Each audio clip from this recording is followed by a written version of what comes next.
Hi guys, welcome back to my channel. So today I'm going to be spilling a story, and it's not just a story, it's something that happened to me, and I've wanted to say this story out loud for the longest time, but I just couldn't. So I did a poll on Instagram and you guys wanted to hear my story. So here it is. It's going to be really candid, and everything that I am talking about in this is raw, it's true, and it has happened to me.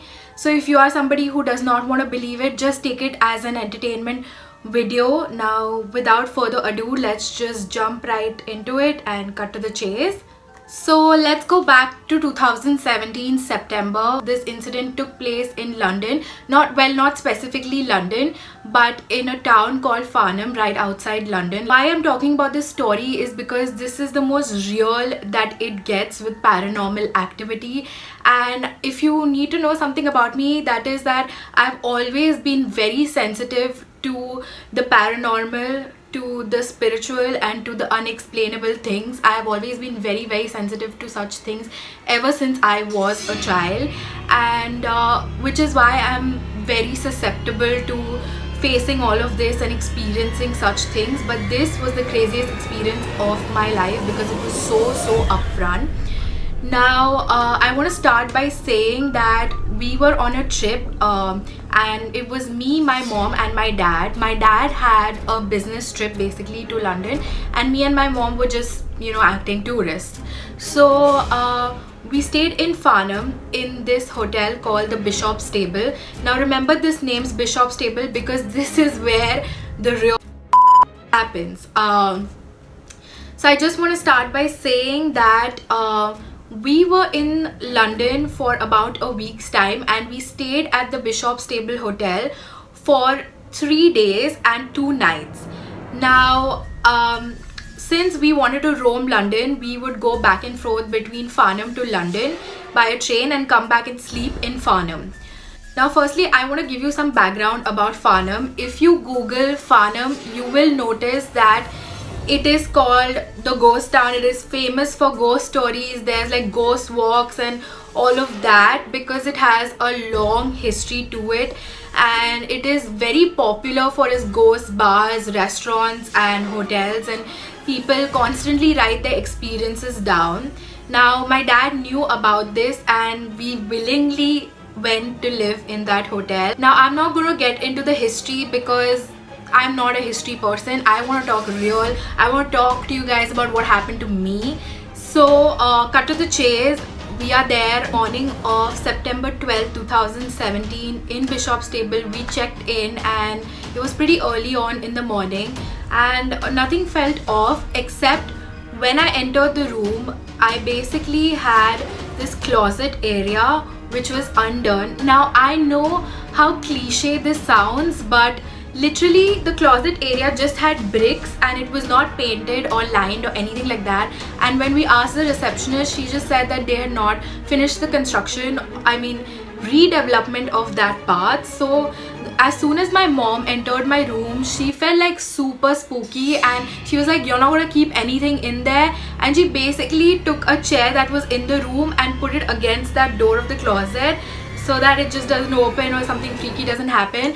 Now let me tell you something about my mom. My mom never gets freaked out by these things because she does not believe in such things unless she gets like a really bad vibe, and she got this really spooky vibe from that closet area in my room. And I want to actually talk about the layout of this place. Now Bishop's Table is not an individual building or something like that. It has like small cottages, sort of like bungalows, but in that bungalow there's only a staircase that goes up to a floor where there's like 2 rooms in L shape. Now this was my room and this was my parents' room, and there's a corridor here, right?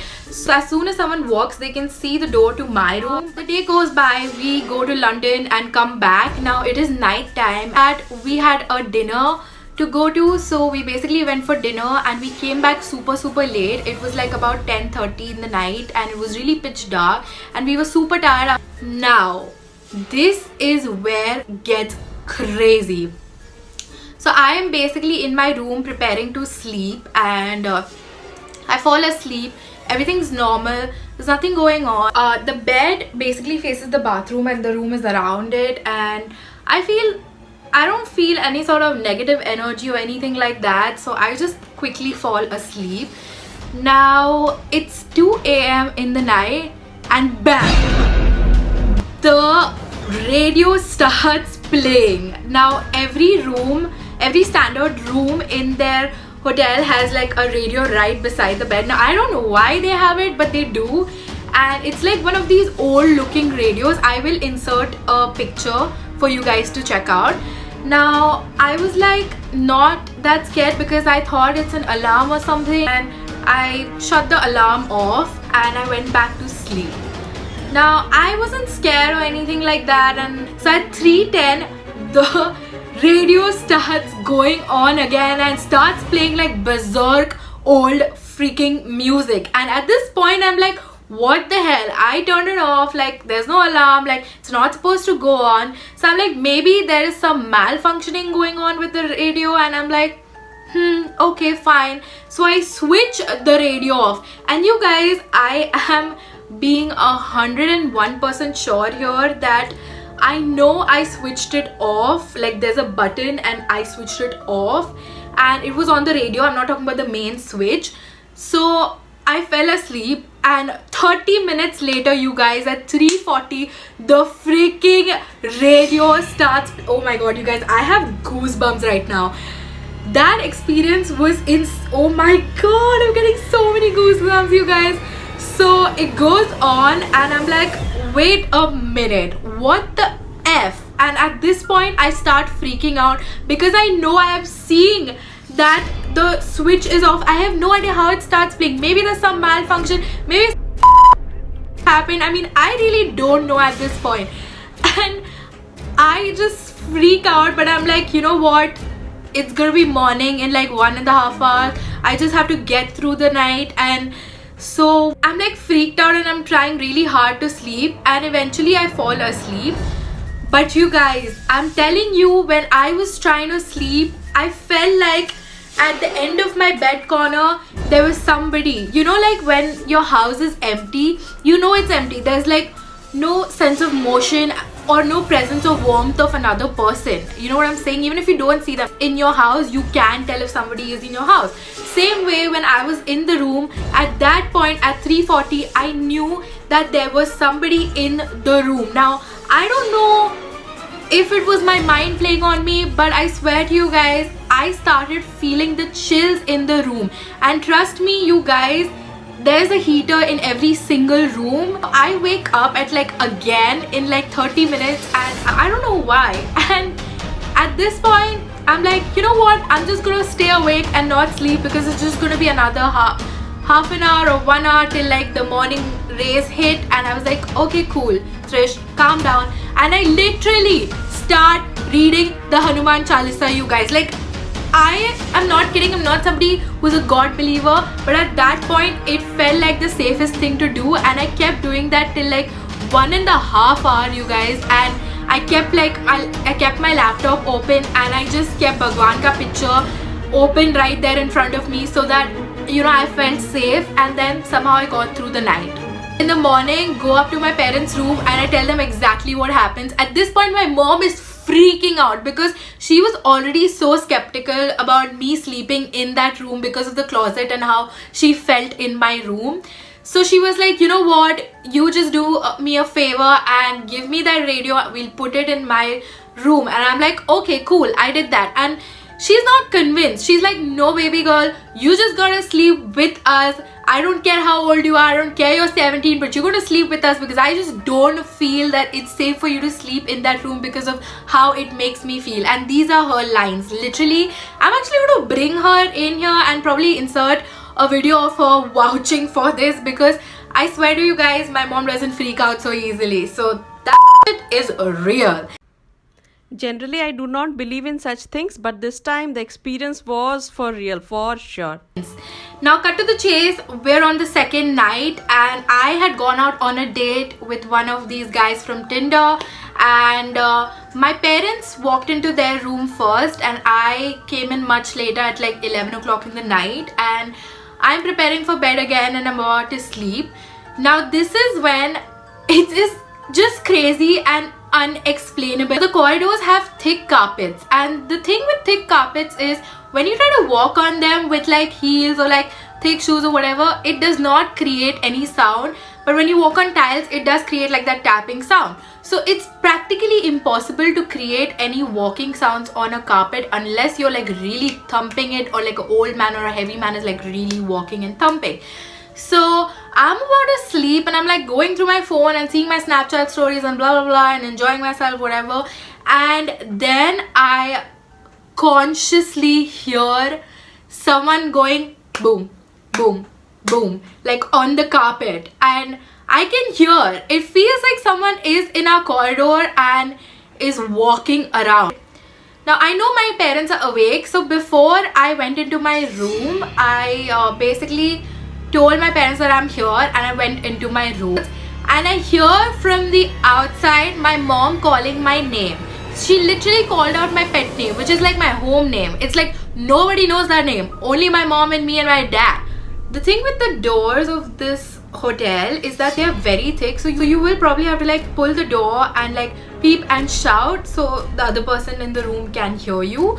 Now the thing is that my mom called out my name. Like I clearly heard my mom call out my name, and so I like opened my door and I was like, yeah mom, and then she replies, yeah what? So I'm like, didn't you just call my name?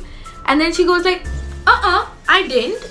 And I'm like, okay, never mind. And at this point I know there is something so wrong with this place, because it's impossible. You know, I'm in my conscious state, I'm not drunk, nothing like that, I'm not sleepy, and I'm in my conscious state, I'm not like, and I'm just like, I heard that, I just freaking heard that. It is just unexplainable, because it's impossible that somebody could call out my name, and I'm freaked out. And I just go to bed because the radio is not in my room. I'm not so freaked out.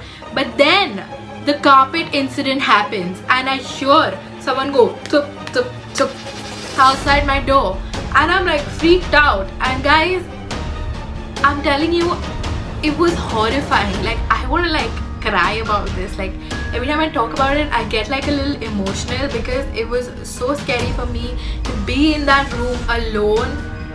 Even though my parents were in the adjacent room, it was just so freaky, because I know that place has history and it's known for this stuff. And in my heart I'm like, is this like ghost trying to harm me? But then the thing is that when all of this was happening, I never felt like there was something trying to harm me. Like it was just these thoughts in my head that is, what is this place, what is happening? But I never felt threatened. Like I never felt like, you know, something is gonna kill me, harm me, or like psychologically affect me. It was just like as if there was this person or this soul just trying to create its presence. And I don't know if these things were playing out in my head that there is a person, but how can you explain all of these things? Sorry guys if I sound like I'm super low right now, because every time I talk about this story, it just hits me in those emotional points. And I don't know, till this date when I talk about this incident, I feel the shiver in my heart, like genuinely. And I'm sorry if my voice is trembling, but I'm like genuinely scared when I talk about this, because it just doesn't get more real than this. Like I know it in my heart, in my sixth sense, that what I felt in that room in those 2 days when I stayed there, the hours that I spent there, was not of this world. It just felt like there was somebody trying to like be there and make sure that I know that they are there. And the fact that I felt that is just freaky. It just, I have goosebumps like all throughout telling you this story, and I just don't have much to say, and I just want to end this video because I'm super freaked out right now. And yes, if you want to see more such story times and incidents from my life, hit the like button, comment down below, and probably subscribe to my channel. I'm just gonna end it here. I'll see you guys in my next video. Bye bye.